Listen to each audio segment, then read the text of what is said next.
Hello everyone. अभी हम लोग चेन रूल के बारे में पढ़ेंगे और उसका प्रूफ देखेंगे कि चेन रूल का मतलब कि चेन रूल क्या होता है, कैसे होता है, किसके लिए।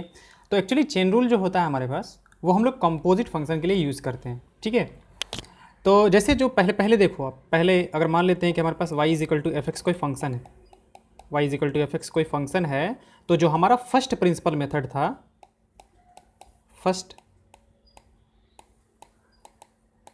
प्रिंसिपल मेथड जो था हमारा, ठीक है, उस मेथड से इसका जो ये होता डेरिवेटिव होता था हमारे पास, यानी कि D Y by D X, यानी कि एफ डैश एक्स जो होता था हमारे पास, वो क्या होता था, limit H tending to zero F of X plus H minus F of X whole divide by H. ये हमारा बेसिक रूल होता है फर्स्ट प्रिंसिपल मेथड, या फिर कहते हैं इसको ए बी इनिशियो मेथड से किसी भी फंक्शन का डेरिवेटिव, यानी कि rate of change of Y with respect to X. ठीक है, ये होता है हमारे पास। तो अगर हमारे पास फंक्शन जो है वो कुछ इस तरीके का मिल जाए, मतलब y is equal to F of G X मिल जाए, यानी कि दो फंक्शंस का क्या मिल जाए, कॉम्पोजिशन मिल जाए, कॉम्पोजिशन मिल जाए, तो उसका डेरिवेटिव जो होता है वो क्या होता है। तो देखो पहले डेरिवेटिव लिख देते हैं कि इसका क्या होता है। तो D Y by D X जो होता है वो हमारे पास होता है एफ डैश जी एक्स, और इंटू क्या होता है हमारे पास, जी डैश एक्स। ठीक है, F dash G X into क्या होता है हमारे पास, जी डैश एक्स। इसके दो फॉर्म होते हैं हमारे पास, एक तो ये होता है हमारे पास, और एक मान लेते हैं कि हमारे पास जैसे D Y by D X हमें पता करना है।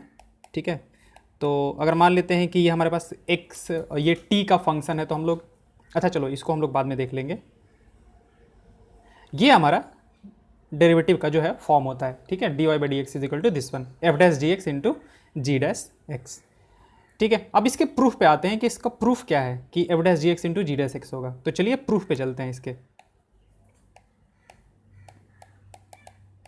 प्रूफ, तो D Y by D X जो होगा हमारे पास, D Y by D X, ठीक है, वो क्या होगा हमारे पास, बिल्कुल बेसिक वाले रूल से, limit H tending to zero F of G of X की जगह पे कितना आ जाएगा हमारा, एक्स प्लस एच आ जाएगा, एक्स प्लस एच ये बन गया, माइनस कितना F of ji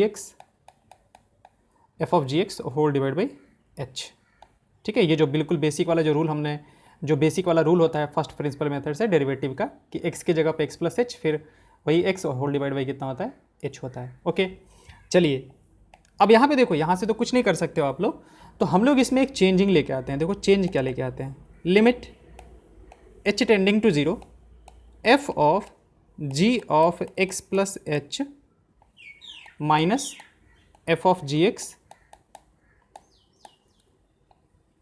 whole divide by H है हमारे पास। इसमें हम एक टर्म से मल्टीप्लाई और क्या करेंगे, डिवाइड करेंगे। ठीक है, अब वो देखो कौन से टर्म से मल्टीप्लाई कर रहे हैं हम लोग मल्टीप्लाई करेंगे G of X plus H minus G of X whole divide by G of X plus H minus G of X. हमने क्या किया, इस टर्म से ऊपर नीचे मल्टीप्लाई और डिवाइड कर दिया, तो अभी भी ये बात तो सेम ही है। ठीक है, अब थोड़ा सा क्या करते हैं, इसको रीअरेंज करते हैं, थोड़ा रीअरेंज करते हैं, यानी कि इसको यहाँ पे लेके आएंगे और इसको यहाँ पे लेके जाएंगे। तो this will be equal to what, limit H tending to zero F of G of X plus H minus F of G X whole divide by कितना आ जाएगा आपका, G of X plus H minus G of X into आ जाएगा हमारे पास यहाँ से G of X plus H minus G of X whole divide by कितना आ जाएगा हमारे पास, एच आ जाएगा। ओके, अब देखो लिमिट वाले अलजेब्रा से, अलजेब्रा ऑफ लिमिट से हमें पता है कि हम इसको अलग लिमिट और इसका अलग लिमिट निकाल के मल्टीप्लाई करेंगे तो भी बात जो होगा वो बराबर ही होगा। पहले ये हमारे पास एक साथ था, तो अब हम इसका अलग अलग लिमिट निकाल लेते हैं। मतलब ये कि limit H tending to zero F of G of X plus H minus F of G X whole divide by G of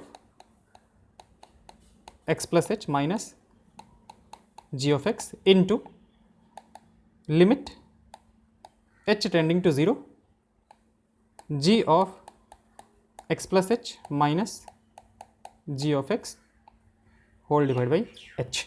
अब यहाँ पे आप ध्यान से देखो थोड़ा, ये वाले क्वांटिटी को देखो, ये वाला क्वांटिटी आपको क्या दिख रहा है, ठीक है, ये तो g' दिख रहा है। बिल्कुल बेसिक वाले फंक्शन से देखा जाए तो ये क्या है आपका g' है, g of X plus H minus G X divide by X, तो ये तो आपका निकल गया। अब इसकी बात कर लेते हैं, ये वाले दूसरे वाले पार्ट की बात करते हैं। ये क्या है हमारे पास, तो यहाँ से देखो हम इस वाले पार्ट की बात करते हैं, ठीक है।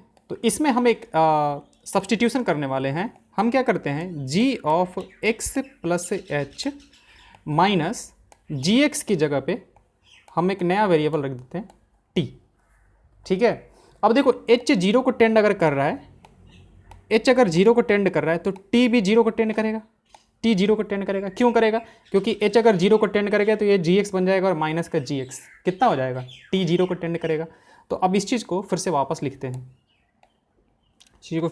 लिखते हैं, तो कितना आ जाएगा, limit t tends to 0, h की जगह पे हम लोग रिप्लेस कर दिए t, और ये कितना आ जाएगा, f of g of x plus h की जगह पे, ये जो g of x plus h है उसकी जगह पे gx प्लस t रख सकते हैं, gx और प्लस t रखा जा सकता है, माइनस f ऑफ gx, इसको आप ऐसे ही छोड़ दो,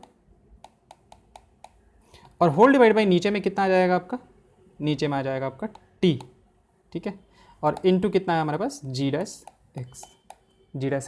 ओके, अब आप यहाँ से देखो कि ये आपका बिल्कुल जो बेसिक वाला जो फॉर्म था हमारा उसी फॉर्म का बन गया क्या। अगर आप इस gx को x की तरह देखो, इस gx को x की तरह देखो तो f of x plus T minus F of x divide by T बन गया। तो यानी कि f डैश ये क्या बन गया आपका, ये बन गया f डैश जो भी अंदर में है हमारे पास इसका वाला, यानी कि f dash gx। I hope जब आप इसको बिल्कुल बेसिक वाले से, बेसिक वाला हमारा क्या था हमारे पास, देखो आप यही तो था हमारे पास कि something plus H minus something divide by H, तो हम लोग इसको क्या लिख देते थे, f डैश एक्स, यानी कि इधर वाले का डिफ्रेंसिएशन के फॉर्म में। तो आप यहाँ पे भी इसको लिख सकते हो वैसे ही, f डैश जी एक्स, और इनटू कितना आ गया आपका g डैश एक्स, ठीक है। तो देखो ये हो गया हमारा प्रूफ। एग्जाम्पल एक कर लेते हैं कि जैसे मान लेते हैं कि हमारे पास फंक्शन दिया F X is equal to sine of cos X दे दिया गया, कि साइन ऑफ कॉस एक्स का डिफ्रेंसिएशन पता करो कि साइन ऑफ कॉस एक्स का डिफ्रेंसिएशन कितना होगा। तो इसका डिफ्रेंसिएशन कितना हो जाएगा हमारे पास, एफ डैश एक्स जो होगा, F dash X is equal to F dash G X, यानी कि बाहर वाले का पहले डिफ्रेंसिएशन करो, तो बाहर वाले का डिफ्रेंसिएशन कितना हो जाएगा आपका कॉस, तो कॉस ऑफ अंदर वाले को तो ऐसे ही छोड़ो कॉस ऑफ एक्स, और फिर अंदर वाले को यानी कि जो जी एक्स फंक्शन है उसको डिफ्रेंशिएट करो, तो कॉस एक्स का कितना होता है हमारे पास माइनस का साइन एक्स, तो ये हो जाएगा आपका minus of cos of cos x into कितना जाएगा आपका साइन ऑफ एक्स। ठीक है, एक दो और एग्जांपल्स कर लेते हैं।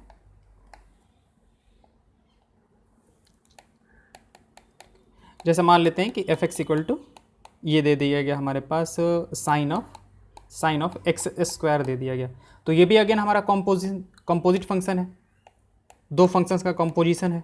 तो एफ डैश एक्स जो होगा हमारा वो क्या होगा, पहले बाहर वाले का डिफ्रेंसिएशन, तो साइन का कितना होता है कॉस, अंदर वाले को ऐसे ही छोड़ देते हैं, और फिर अंदर वाले का डिफ्रेंसिएशन कितना हो जाएगा हमारे पास ट्वाइस एक्स। ओके, चलिए ये हो गया हमारे पास। और एक और फॉर्म होता है हमारे पास इसी का एक और फॉर्म होता है, वो देखो कैसे,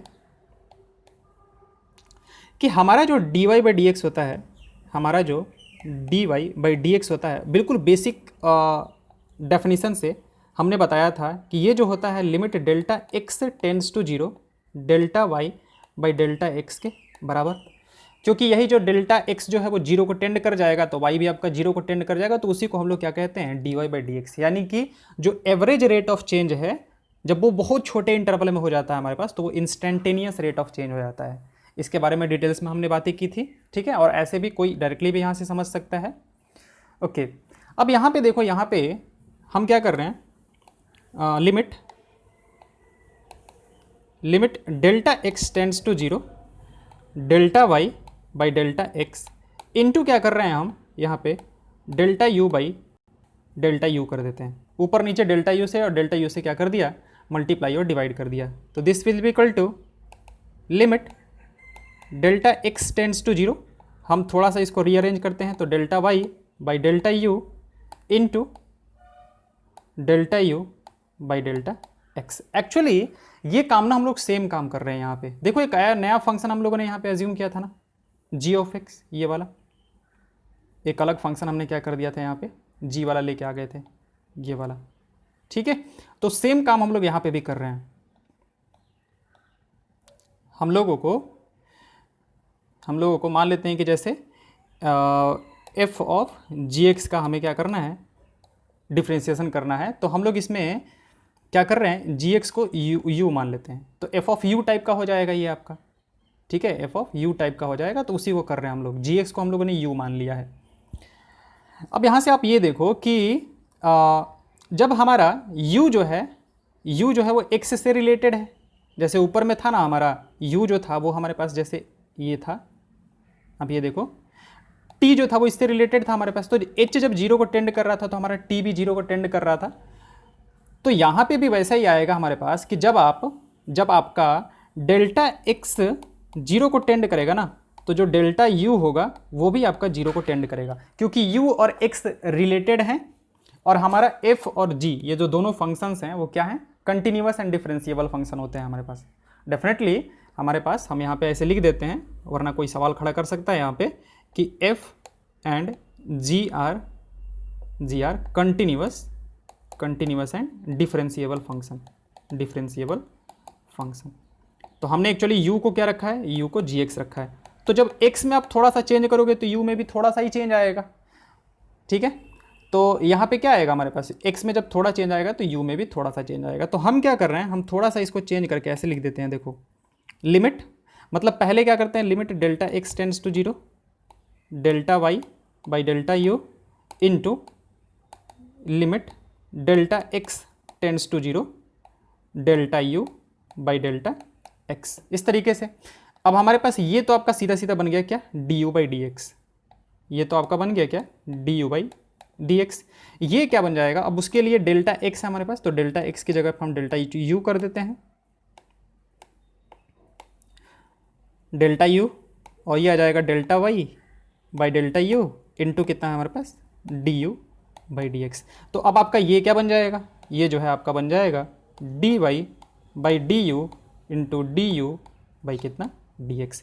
ये क्या बन गया आपका, dy बाई dx। देखो देखने से ऐसा लग रहा है कि हाँ इसको कैंसिल आउट कर देंगे तो वही सेम चीज़ लिखा हुआ था हमारे पास। ठीक है, लेकिन इस तरीके से मतलब ये हमारा लॉजिक नहीं होना चाहिए, वो लॉजिक गलत है। ठीक है, अब चलिए जो अभी हमने ऊपर में क्वेश्चन किया था उसको इस तरीके से आपको करके बताते हैं कि हमारे पास जो क्वेश्चन था वो क्या था, y is equal to sine of cos X था, साइन ऑफ कॉस एक्स। तो आप इसको ऐसे देखो कि जब आप dy बाई dx निकाल रहे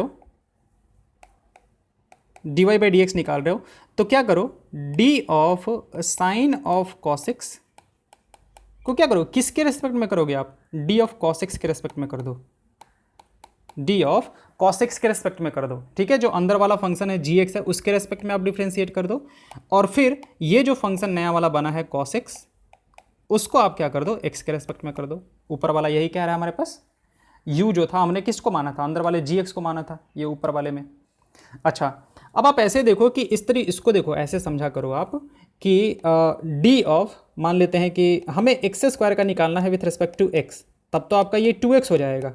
ठीक है, लेकिन अगर आपको एक्स स्क्वायर के रेस्पेक्ट में ही करना है तो एक तरह से ये तो आपका ऐसा कुछ हो गया dt बाई dt टाइप का कुछ, अगर एक्स स्क्वायर को t रखोगे तो ये आपका कितना आ जाएगा, 1 टाइम का है, 1 आ जाएगा हमारे पास। मतलब इस तरीके से आप देखो इसको, तो अगर इस cos x को आप x की तरह देखो तो एक तरह से sin x का डिफ्रेंसिएशन पूछ रहा है, तो sin x का डिफ्रेंसिएशन कितना होता है, cos, और अंदर में x की जगह पे कितना है आपका यहाँ पे cos x है, वो बस समझाने के लिए हम आपको बता रहे हैं। ठीक है, और इंटू cos x का डिफ्रेंसिएशन कितना होता है हमारे पास, माइनस का sin x।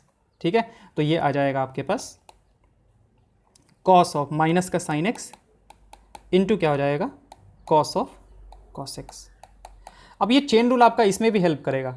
मान लेते हैं कि हमारे पास जो फंक्शन है, कोई भी एक क्वेश्चन दिया हुआ है कि जिसमें कि x इज इक्वल टू हमारे पास है a sin t, ठीक है, और y is equal to a cos t है, a cos t है हमारे पास। तो अगर हमें यहाँ पे dy बाई dx निकालना है तो कैसे निकालेंगे, अगर हम लोग यहाँ पे हमें निकालना है क्या है, dy बाई dx निकालना है। ठीक है, तो अब ये देखो कि y जो है वो तो t के साथ वैरी कर रहा है, x जो है वो भी t के साथ वैरी कर रहा है। तो हम क्या करेंगे इसको, हम इसको ऐसे करेंगे dy by D T into कितना dx बाई कितना, sorry dt by dx, dt by dx chain rule से, ठीक है। तो this will be equal to what, dy by D T, Y को t के रेस्पेक्ट में आपको करना है, तो y को t के रेस्पेक्ट में करोगे तब तो आपको कोई दिक्कत नहीं है। यहाँ से dy बाई डी टी तो बड़ा आप आसानी से निकाल सकते हो कि वो कितना आ जाएगा, माइनस का a साइन t हो जाएगा आपका, ठीक है। तो ये हो जाएगा आपका माइनस का a साइन t, ठीक है। और dt बाई डी एक्स, यानी कि इसको हम dt बाई डी एक्स को 1 upon D X by D T लिख सकते हैं, ठीक है। dt बाई डी एक्स जो होता है हमारे पास, dt बाई डी एक्स वो 1 upon D X by D T लिख सकते हैं हम इसको। अगेन डेल्टा वाले तरीके से इसको ये करेंगे, इसका लॉजिक देंगे, ऐसे नहीं कि ये बस उल्टा कर देना है जैसे हमारे पास नंबर्स में होता है, वैसे नहीं कर सकते हैं, डेल्टा वाले से लॉजिक देना पड़ेगा। मतलब ये कि हमारे पास delta Y by delta X जो है उसको हम 1 upon delta X by delta Y तो लिख ही सकते हैं, क्योंकि ये तो फाइनाइट चेंज है। अब इसमें दोनों साइड लिमिट लेंगे तो ये हमारा ऊपर वाला बन जाएगा, ओके।